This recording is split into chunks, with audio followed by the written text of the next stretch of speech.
My name is REVOLUION, and I'm an artist. By an artist, I mean I'm a producer, director, actor, performer, musician. Yani, kila kitu yani. I just enjoy exploring.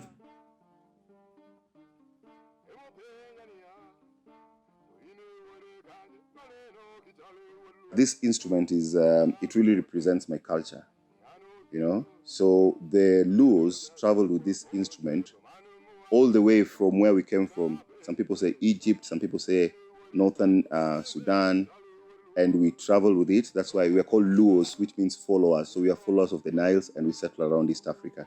And this is one of the things we brought that is beautiful, you know. When I listen to the sounds, it feels like I'm talking to my ancestors, feels like I'm talking to nature. So it's just an instrument that I fell in love with, and I decided that this is going to be my instrument.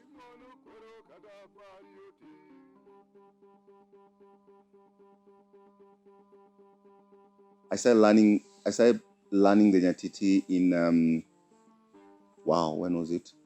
2008 maybe. So when I'm still learning, it takes a while.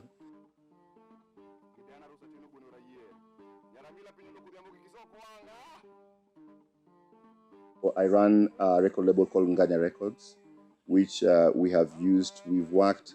It's not that old, because if you remove the COVID years, we call it the pandemic years, then you have like few years. But we've been lucky enough to promote a few artists, I think around 4. And then hopefully after the pandemic, we'll come back to, you know, what we will do. Long time ago, just from high school, I recorded a song with, I did a collab with my brother, and we also did other songs. So I've always been a songwriter, and I've always either recorded or performed.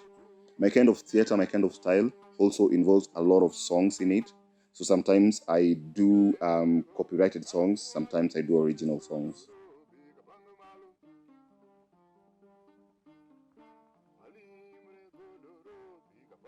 Well, the business of music is very challenging, as you may know it. It's also changed a lot, you know, with social media. So the avenues of revenues are different. It's better, easier, but it took a while before we understood, you know, from the switch of, you know, like CDs and whatevers to now coming to like really music is very much available. So I think, first of all, the technology and the logistics of it. And then secondly, just dealing with artists as human beings. I think we're now from just the business of it to really understanding the artist, knowing what they want, and really also understanding their dream and passion, so that I see myself as someone who wants to promote that, mentor. So I think it takes a while before you learn someone and decide to go.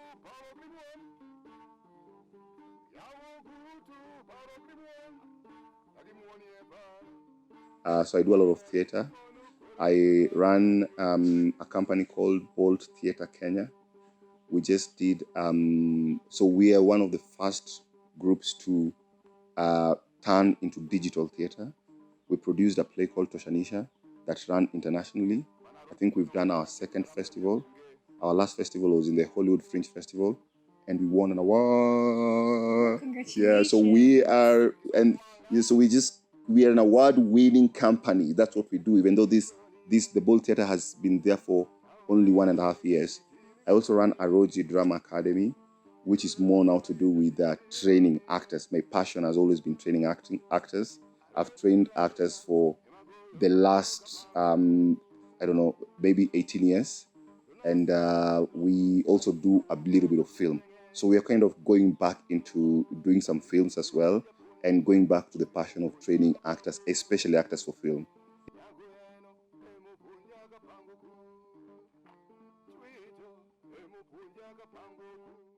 Me napenda fabrics, yeah. So anytime I go to a place where there's fabric, I usually like to remember that place with the fabric, and then I'll then take that to a tailor or a designer, and then help me come up with their style. So usually it's more like more of just my own experimentation.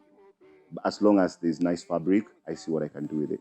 Like this, I got in Addis Ababa. Actually, it was a gift. You know, we went for a beautiful, beautiful festival, and someone gifted me this. So I remember Addis Ababa. Love you, anyone from Ethiopia. Nawapenda sana. And then, so yeah, just many stories. Everywhere I've traveled, I just make sure I collect something, you know, beads or whatever that I can remember. So some of them are gifted, some of them are just bought to remember the place.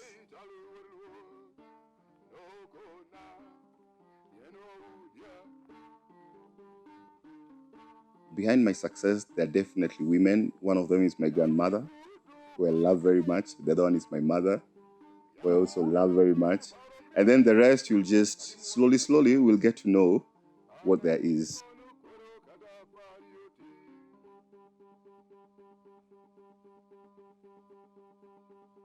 Yes. But I think so. I think whatever you pursue, especially if as a pace setter, if I think about the last 18 years of the industry, you know, especially let me talk about the film industry, the theater industry. A lot has changed. In 2006, we did the first play ever in Sheng. Sahisi unaona Sheng iko kila mahali and it's accepted. That back then it was like, yeah, it was like, what the hell are you guys doing? So people enjoyed it, but it was still weird for people to have it. So that was a risk that we took, and it's taken a while. Even up to date, people don't really do complete Sheng plays, which is something I'm also now exploring. I'm taking classical performances, classical, you know, plays, and I'm developing them into Sheng. Like I'm taking Shakespeare and doing a Sheng version of Shakespeare, you see? So I'm just promoting that. That's just an example of it is good to take risks because of the creativity, but it means that sometimes the process is way slower than other people have, because other people are already using, you know, systems that are already there, or they know, this one will sell, let me just do it and it sell. So I think it's a choice you have to make as an artist, and you have to also understand that it might be slightly more frustrating than working with, you know, mainstream media.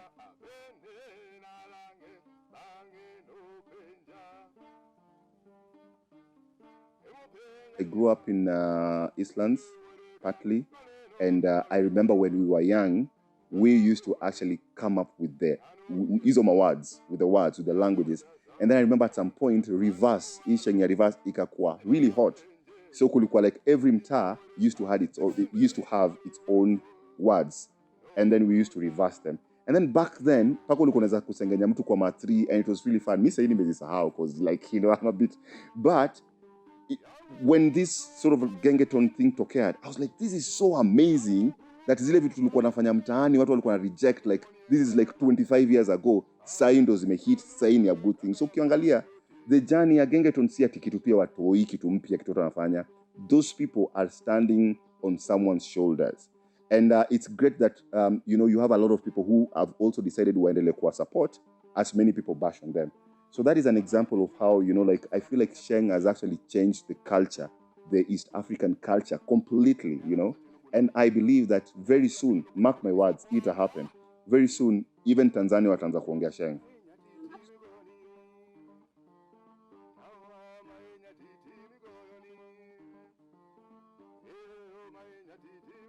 There are different ways of presenting a play. The first one, which people know a lot, is scripting, where you just write it down. And I think I have like close to 10 that I've written. There are also plays that you devise, where people just come together and decide on something and they do it. So those ones I've also done, and I've trained people to do. It's just a lot. Like basically, I've trained close to 3,000 people in the whole of my career. And some of them are successful, some of them are not, some of them it's life. So it's just a lot. But yeah, we've done that. I've also traveled with the work. I've gone, like different places, done a lot of cultural exchange with the work. So I see myself as a cultural activist, representing Sheng, representing Islands, representing Luoness, representing, just representing who I feel I am. And I feel like my work is just as good as any other work in an international platform. And I really enjoy when I take my work outside and people appreciate that work and they see the quality, the intensity, and the exploration of the work.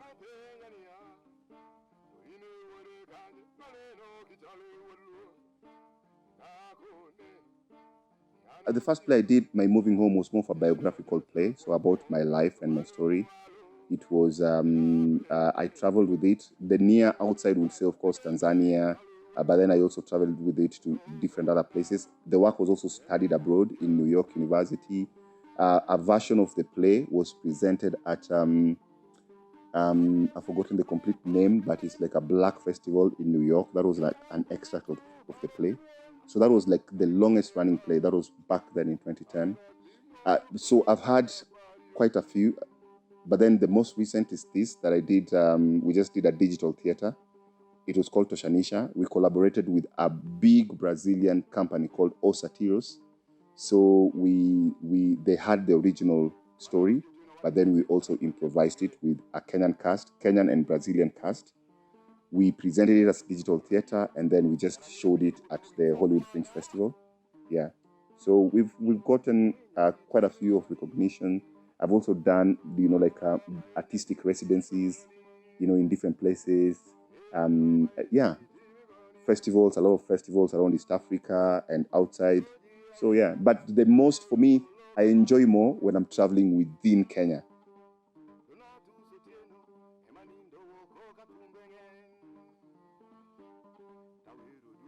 When I got introduced to the industry, of course, there's a lot that was happening. Like 50 years, I came and found 50 years of a lot that has already happened. But since we do not have that history, you always feel like you're starting again. One of the biggest challenges I had was I was not doing my own stories. You'd get a script and be like, this does not sound like us. This does not sound like our story. It feels like we're telling a European story. So we had to work a way of promoting our own stories. And that took a while. So nowadays, even when you see just local stories on TV and in theater, some people will derail that, but for us, we know how far that has come. All of these channels, they preferred foreign work, That's why you have a lot of these Mexican soap operas. Remember, I don't know, Kitambo, there was it started with Antonio, Sujui, The Rich Also Cry. I don't know, they were just weird stuff. The Bold and the Beautiful, those things are ran. So it was and always was that stuff is much better than ours, and you'll never match it. And sometimes you get someone you'd go to the TV station and say, hey, I have a concept. This is really great. And then they'll say, yeah, great. I want something like 24. 24, Prison Break. Give me something like Prison Break. But I'll give you 50,000 an episode. You're like, those guys, they're using 10 million an episode, and you want me to have such a quality fruit. And that is something that is affecting us until today, that people are still not investing enough so that our qualities can grow. People are not investing in our actors so that they are trained, they are developed, they understand their approach. I feel like now, which is good, there's a lot of going for the glory, but it affects you if you are not trained. So I want to urge, people who love art out there, seek training, seek workshops. Make sure that maybe you cannot afford to go to school, but you can also just make sure that whenever there's a learning opportunity, there's some stuff on YouTube, there's some stuff that other people are teaching out there, so that when you go for the job, you're also professional. And you are not tempted, you're not only tested as an influencer with its own meaning, but also there's a little bit of something behind the influence.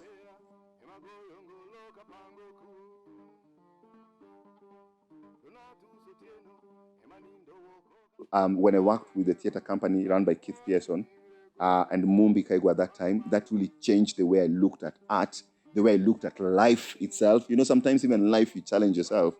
And that really, up to now, this is now from 2006, but I still say I've done bigger things, a lot of things, but that was a pivotal moment.